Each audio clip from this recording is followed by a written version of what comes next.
From here, we have to continue this. Yes, he is sorting the vibes. Up with you.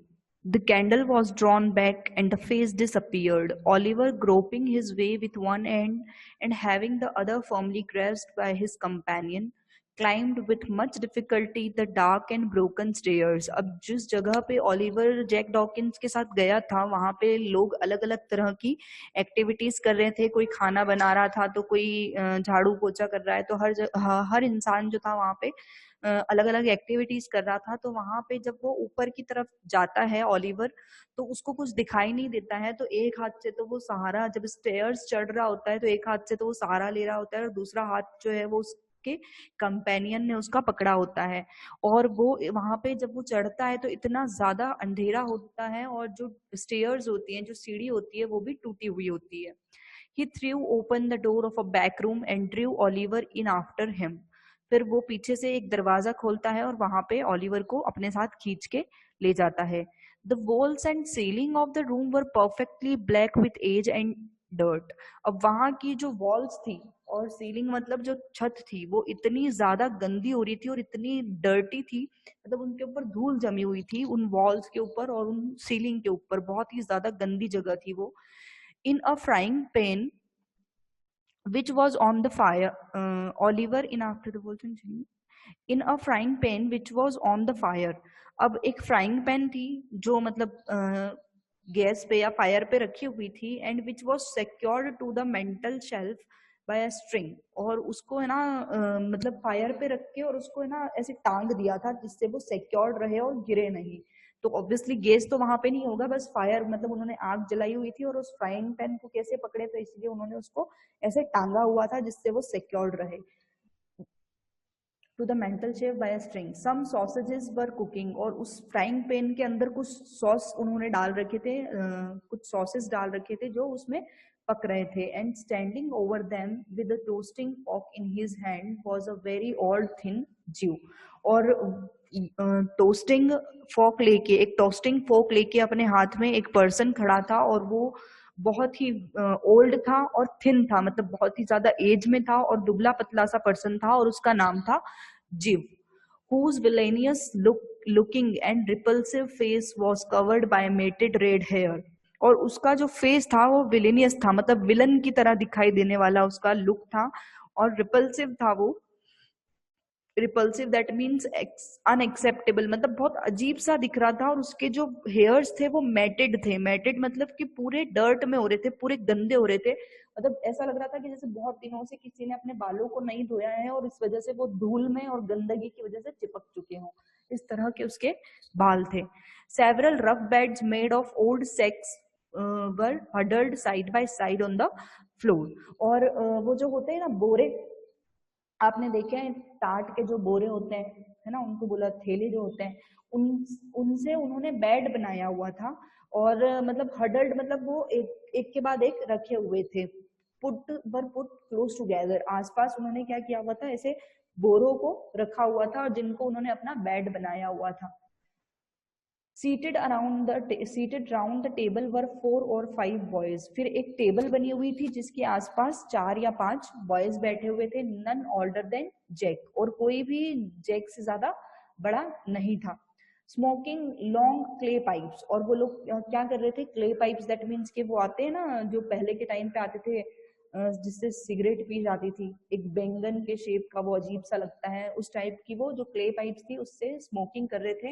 And drinking spirits, और वो वहां पे बैठ के drink कर रहे थे, दैट मीन्स स्मोकिंग कर रहे थे. और उसी के साथ साथ वो स्पिरिट्स दैट मीन्स के एक स्ट्रॉन्ग एल्कोहल होता है, उसको बोला जाता है स्पिरिट्स. तो वो पी रहे थे with the air of middle aged man. और उनके साथ कौन बैठे थे, मिडिल एज्ड मैन बैठे थे, मतलब ऐसे मैन जो मतलब बीच की एज के हों, 30-32 इस एज के.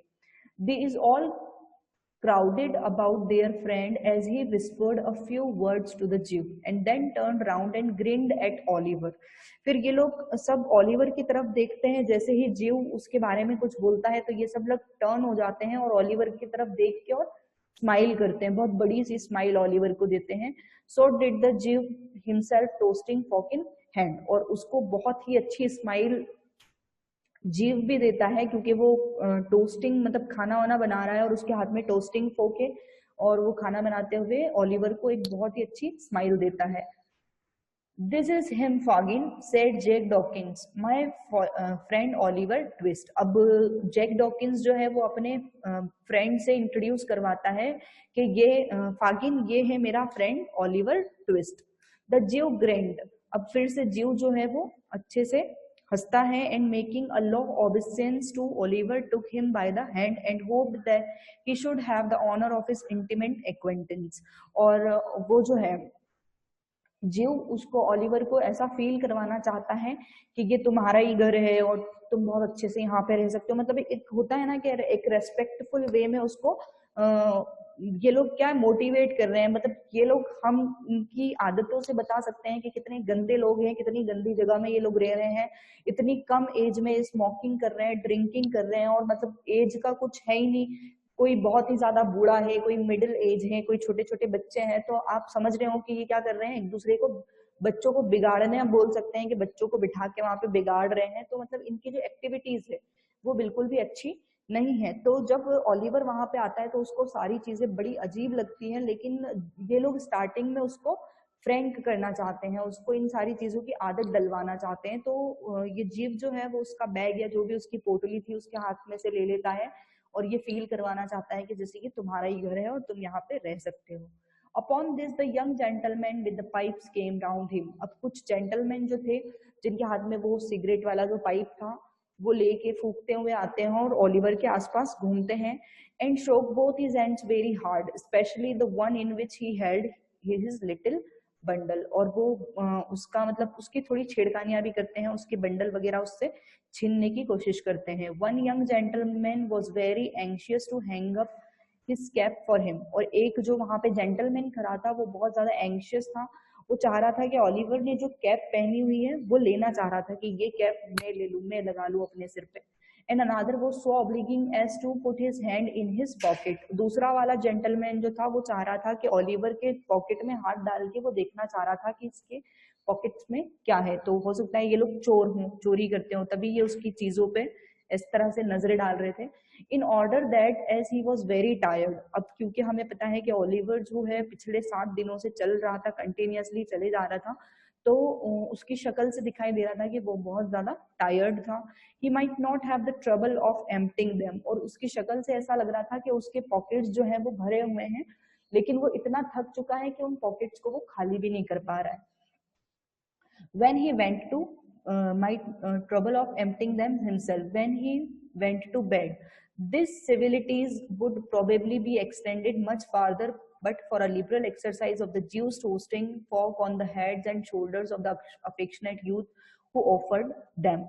इनकी जो जेंटलमैन की जो एक्टिविटीज थी वो और ज्यादा बढ़ सकती थी और कंटिन्यूअसली बढ़ती जा रही थी, लेकिन अब ज्यूस जो है उसने अपना जो खाना है इन सबके लिए रेडी कर लिया था और इसीलिए अब ये लोग खाना खाने के लिए जाने के लिए रेडी हो चुके थे। Now what they are saying, we are very glad to see you Oliver very said the Jew. अब ज्यू क्या बोलता है ओलिवर से, we are very glad to see you, हमें बहुत ज्यादा खुशी हुई तुम्हें यहाँ पे देख के।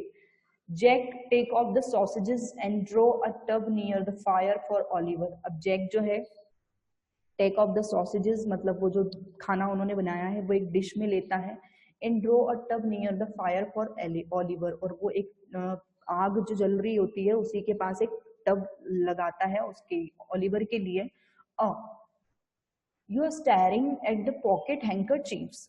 अब वो क्या बोलता है कि तुम ये पॉकेट हैंकर चिप्स देख रहे हो क्या, मतलब वो पॉकेट हैंकर चिप्स वो जो कपड़े यूज किए जाते हैं कुछ पकड़ने के लिए, तो वो ओलिवर उसको देख रहा था। My dear there are a good many of them aren't there. अब वो बोलता है कि यहाँ पे बहुत अच्छे अच्छे पॉकेट हैंकर चिप्स हमारे पास और भी है।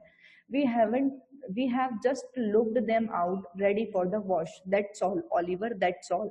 और वो हंसने लग जाते हैं। मतलब वो जो पॉकेट हैंकर चिप्स थे वो भी बहुत ज्यादा गंदे हो रहे थे और इस वजह से ओलिवर उनको देख रहा था कि उसी से खाना उठा रहे हैं और फिर इसको खाएंगे। तो वो लोग क्या करते हैं, वो बोलते हैं कि हमारे पास और भी है और हमने उनको वॉश करने, मतलब ये सब क्या है, इतने गंदे दिख रहे हैं, मतलब ये रेडी फॉर वॉश है, अब इनको हमें धोना ही है। इस तरह से बोल के और वो उसका ओलिवर का मजाक उड़ाने लग गए और हंसने लग गए। Then they all had supper together, उसके बाद वो सब बैठ के वहां पे साथ में डिनर करते हैं। Oliver at his share, Oliver जो है वो अपना शेयर जो उसको दिया जाता है खाने के लिए वो ले लेता है और खा लेता है। And the Jew then mixed him a glass of hot gin and water, फिर ज्यू जो था वो उसको एक हॉट जिन एंड वाटर मतलब एक कलरलेस स्ट्रॉन्ग अल्कोहलिक ड्रिंक, एक अल्कोहल की ड्रिंक उसको बना के देता है जो बहुत ही ज्यादा स्ट्रॉन्ग होती है। Telling him he must drink it of directly, और जी उसको बोलता है कि तुम्हें इसको मतलब ऐसे थोड़ा थोड़ा चपके या ऐसे नहीं पीना है, इसको डायरेक्टली तुम पूरा एक साथ पी जाना। Because another gentleman wanted the tumbler, और वो जीव जो है वो ऐसा क्यों बोलता है, वो इसलिए बोल रहा है कि क्योंकि ये तुम जल्दी से खाली करो ये जो अल्कोहलिक ड्रिंक है, क्योंकि ये हमें दूसरे पर्सन को देनी है, तुम पियोगे उसके बाद कोई और पी पाएगा, तो इसलिए ये टम्बलर जो है ये जल्दी से खाली करो। Oliver did as he was desired, और ऑलिवर ने उसको डायरेक्टली एक ही बार में पी लिया, क्योंकि उसको बहुत ज्यादा इतने दिनों से भूख और प्यास लग रही थी, तो वो एक ही बार में उस ड्रिंक को पी जाता है। Immediately afterwards he felt himself gently lifted on to one of the sets, और उसके बाद उसको ऑलिवर को, क्योंकि उसने फर्स्ट टाइम ऑब्वियसली ड्रिंक किया होगा और उसको पता भी नहीं था कि ये अल्कोहलिक ड्रिंक है, तो वो क्या करता है, वो वहीं के वहीं जैसे ही उसको पीता है और वो इतनी ज्यादा स्ट्रांग होती है कि वहीं पे वो लेट जाता है, वहीं पे वो सो जाता है। वो जो सेक रखे हुए थे, बोरे जो रखे हुए थे उनके ऊपर उसकी नींद लग जाती है। And then he sunk into a deep sleep, और वो बहुत ही गहरी नींद में पहुंच जाता है। अब यहाँ पे ये चैप्टर जो है हमने फिनिश कर दिया है, और इसका मेन एम इस चैप्टर का ये है कि किस तरह की चीजें जो है वो बच्चे करते हैं। फॉर एग्जाम्पल हम ये सोच सकते हैं कि अगर ऑलिवर वहां से नहीं भागा होता, ऑब्वियसली उसकी लाइफ बहुत ज्यादा बेकार हो चुकी थी, लेकिन जब किसी को बहुत ज्यादा मदद की जरूरत होती है तो लोग उसका गलत इस्तेमाल करते हैं।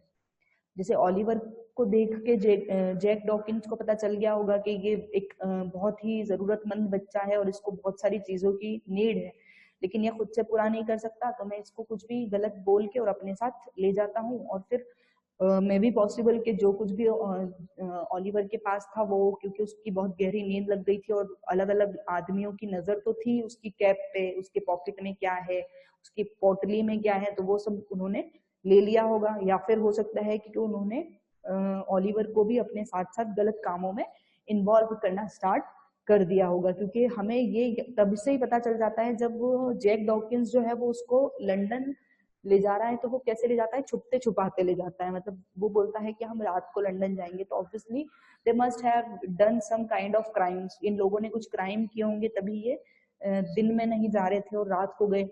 तो यहाँ पे एंड हमें दिया हुआ नहीं है exactly what was the condition and what they wanted to tell, but here we have completed this chapter.